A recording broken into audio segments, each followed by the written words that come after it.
Volerebbe stasera, innanzitutto i principiati no, avere un pensa per Pasqua Rinieri, chi sarebbe stato di sicuro con noi stasera e chi sarebbe di sicuro falato di Gorti a starci assente, allora sono sicuro che è con noi stasera.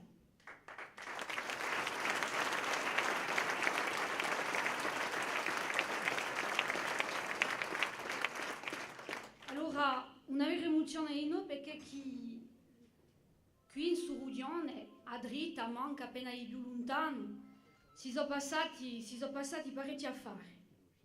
Dai tempi più lontani, non ti idee di più morbo, dai tempi più lontani della nostra storia, è l'ora di prime rivolte paesane, alle prime rivendicazioni, gli anni 60. Dall'altra parte in Aleria, in due è nata la rivolta di un popolo, che diceva semplicemente che sta terra non era bene e che volia campadegna non ta queste stanta usobane. Ma di noi, quei vicini ci sono stati dopo l'anno nera a nascita di Abage e a ricostruzione di un nostro movimento. Alors, quelques petits rappels historiques qui ne seront pas longs mais qui nous resituent dans le sens de ce que nous sommes et de notre histoire. Alors, après ces années-là, où ont été signés les accords de Miliachar à quelques pas d'ici, il y a eu des années d'engagement, de combat. Et puis, une décision en 2014 du FLNC qui a ouvert la voie de la paix et qui, je crois, a posé les jalons de ce que nous vivons depuis 2015 avec l'union du mouvement national, puis la victoire, puis ensuite ces 2 dernières années, beaucoup de travail, et puis cette victoire au mois de juin aux législatives. Et j'en suis sûre, si nous savons y faire, cette même victoire nous attend le 10 décembre prochain. Si nous savons y faire, parce que les batailles, elles ne sont jamais gagnées, et il faut toujours les livrer. Nous n'avons pas gagné ce soir. Il ne faut pas partir gagnant. Et il est important de se mobiliser, mais lorsque je vois l'affluence dans cette salle, je n'ai pas beaucoup de doutes. Alors, se remettre dans le fil de l'histoire n'est pas une volonté, bien sûr, de rester dans le passé, mais bien de se projeter dans l'avenir, en gardant toujours à l'esprit le sens de ce que nous sommes. Et je vais reprendre pour cela les mots pleins de ferveur, de foi et d'engagement prononcés par Jean-Félix Aquavive, qui est devant cette scène, samedi dernier, à l'occasion de la commémoration de la mort de Jean-Baptiste Aquavive. Il a resitué ce que nous vivons aujourd'hui en disant que nous n'étions finalement que des héritiers, avec tout le poids que cela constitue, que nous devions à notre tour transmettre, et que nous avions une lourde responsabilité, et qu'avec humilité, il nous fallait accomplir cette mission, que la Divan Paez, avec, dans cette mission, plus de devoirs que de droits. Ces mots sont justes, et c'est pour cela ce soir que je les lui emprunte, car c'est cela, je le pense, que les hommes et les femmes qui sont sur cette scène, enfin, la femme, la seule, Manette n'est pas là ce soir, mais qui sont autour de cette scène, tous ceux qui nous ont portés, tous ceux qui portent notre projet, c'est dans ce sens des responsabilités que nous avons essayé de mener ces 2 dernières années notre engagement, poursuivre cet engagement. Mais c'est aussi, sans fausse modestie, que nous venons face à vous, car nous allons dans toutes les villes et les villages, et c'est avec le sentiment aussi d'avoir fait de notre mieux ces 2 dernières années, en ayant conscience que vous ne nous aviez pas élus simplement pour être de bons gestionnaires d'une collectivité, mais poser les jalons de la transformation profonde de la société corse. Cet état d'esprit nous a guidés pour traduire dans le concret nos aspirations. Là où la désertification de l'intérieur était un slogan, Nous avons recréé un comité de massif, programmé 187 millions d'euros au service de la montagne. Là où la précarité de 60 000 Corses était un chiffre que l'on brandit, nous avons mis en place un plan de lutte contre la précarité et la pauvreté. Là où on nous dit que notre économie est en panne et que nous ne sommes préoccupés que par l'idéologie, c'est ce que disent beaucoup de nos adversaires, nous avons mis en œuvre des mesures concrètes, des dispositifs opérationnels au service des entreprises, des porteurs de projets, de ceux qui veulent entreprendre ici. Là où, après des décennies d'impasse, le dossier des transports était, selon certains, insoluble, nous avons mis sur le bon chemin la compagnie publique maritime et réalisé des économies qui se traduiront dans le concret dans les mois à venir. Là où l'on disait que les jeunes n'étaient qu'un slogan, nous avons créé, sous l'égide du président de l'Assemblée de Corse, l'Assemblée Adi Adjuventu, préparer un pacte per Adjuventu. Là où la formation était, on le dit, au cœur de tous les programmes, nous avons initié un plan d'action clair avec l'ensemble des partenaires engagés dans ce domaine pour que notre appareil de formation soit plus performant, plus juste, pour mieux insérer nos jeunes et résoudre une équation simple. Ceux qui se sont formés ici ou ailleurs et qui souhaitent vivre et travailler chez eux doivent pouvoir le faire et nous avons le devoir de le leur garantir.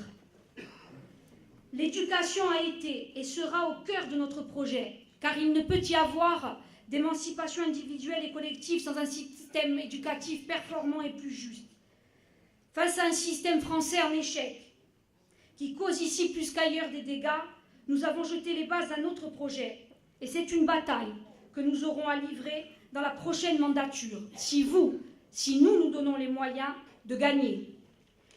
Là où la culture n'était qu'un alibi, où le système d'attribution des aides était devenu opaque, voire illisible, nous avons pendant des mois travaillé avec les acteurs culturels et posé un nouveau cadre d'action, plus transparent, plus équitable, où l'éducation artistique et culturelle est placée au cœur du dispositif, pour que chaque enfant de cette île, quelle que soit son origine sociale ou son lieu de résidence, puisse avoir un égal accès à la culture, où notre langue et nos pratiques traditionnelles sont le socle et le fil conducteur de notre action, où nos jeunes créateurs sont placés au cœur de notre action, car nous pensons que la vitalité d'un peuple, ce n'est pas moi qui l'ai dit, se mesure à sa force créatrice.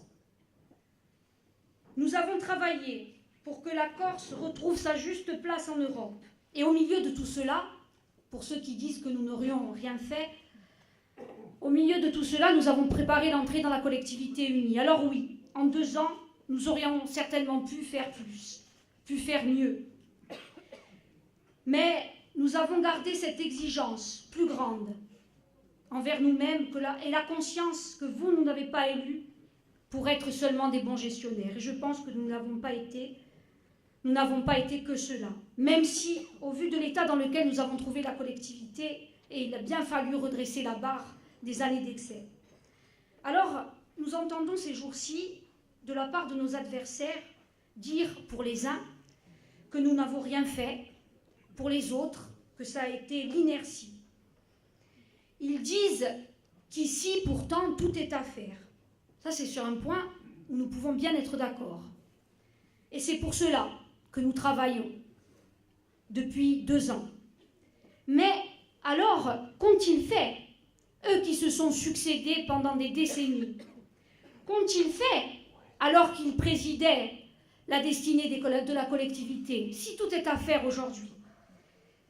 En 2017, nous en sommes à devoir, avec engagement, avec détermination, appeler notre campagne, intitulée notre slogan de campagne « Un paese dava ». Se la vie hanno messo tanta energia a attaccarsi che dava sto paese, non ne seriamo più stati appagati. Alors, le seul projet qui nous présente, c'est l'appel à nous faire tomber les nationalistes, par ce front dit républicain, d'autres y reviendront certainement après moi, relant des années 80, où l'on regrette que les plus jeunes d'entre eux, de nos adversaires, s'aventurent sur ces chemins, nourrissant la logique du bloc contre bloc. Nous ne voulons pas tomber dans le piège. Ce ne sont pas les nationalistes contre le reste des Corses. Pour exercer le pouvoir, nous voulons l'exercer avec tous ceux qui nous rejoignent chaque jour. Face à cela, nous avons un projet, un accord stratégique à 10 ans et la conviction profonde que la prochaine mandature, si nous sommes de nouveau portés aux responsabilités, verra déjà changer le visage de la Corse. Nous voulons sortir de la dérogation permanente nous donnant l'impression de mendier ce qui est un droit, car le cadre est définitivement inadapté.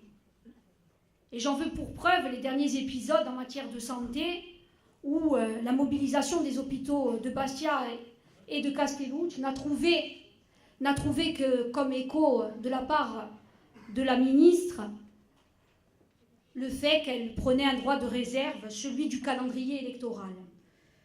Alors, nous disons très clairement que nous voulons parvenir à une autonomie, mais là aussi, nous y mettons un contenu, un réel contenu, puisque autonomie aussi, on entend fleurir dans les discours, dans les déclarations, dans les programmes. 3 ans pour une autonomie fiscale, pour pouvoir, avec nos moyens et nos ressources, vivre et faire se développer ce pays. Un pouvoir législatif pour avoir le droit de décider dans les domaines stratégiques, là où l'intérêt des Corses est en jeu. Alors, dans le respect de nos adversaires, puisque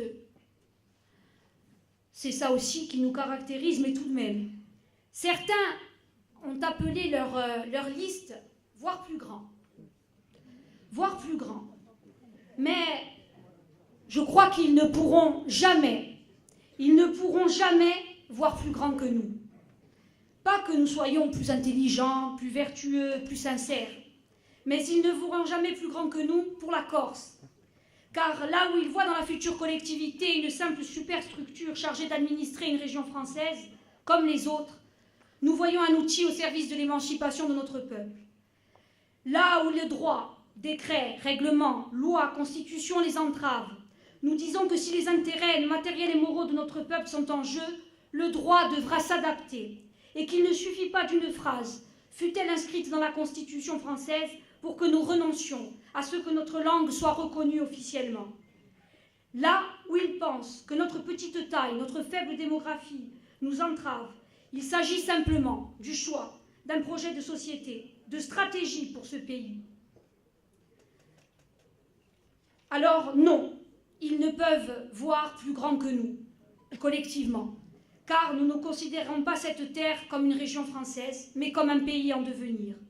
Et que nous sommes avant tout, tous ici, au-delà de la famille nationaliste, les représentants d'un peuple qui sait que ses droits légitimes sont niés sur sa terre et que la reconquête est et doit être irréversible. Alors nous ne voulons pas faire la Corse des nationalistes contre les antinationalistes, je l'ai déjà dit. Nous avons un projet. Si certains veulent reprendre le pouvoir, qu'ils proposent le leur, qu'ils le proposent aux Corses, mais qu'ils ne soient pas prêts pour cela à faire des coalitions contre nature. De ceux qui étaient contre la co-officialité, ils renoncent, de ceux qui étaient pour la co-officialité, ils renoncent, mi perdanque, de ceux qui étaient pour la co-officialité, ils renoncent. De ceux qui étaient pour le statut de résident sont prêts finalement à y revenir. De ceux qui étaient pour l'amnistie, pour l'ancien PADUC, pour le nouveau PADUC, on s'y perd, des combinaisons de droite et de gauche pour faire tomber les nationalistes. Alors pour contrer cela, nous avons besoin de vous, avec force, démocratiquement, sereinement. D'abord pour envoyer le message à ceux qui seraient tentés justement par ces coalitions. Ce message, il faut l'envoyer dès le premier tour, dès le 3 décembre. Ils doivent entendre résonner les urnes, parce qu'ils ont des projets de ce type. Ils les ont bien derrière la tête, même si nous n'en avons pas peur, car nous voyons chaque jour grandir la mobilisation. Mais il faut couper toute velléité. Et ça, vous ne pourrez le faire, nous ne pourrons le faire que le 3 décembre au soir. Et puis, il faut bien dire qu'il y a certainement d'autres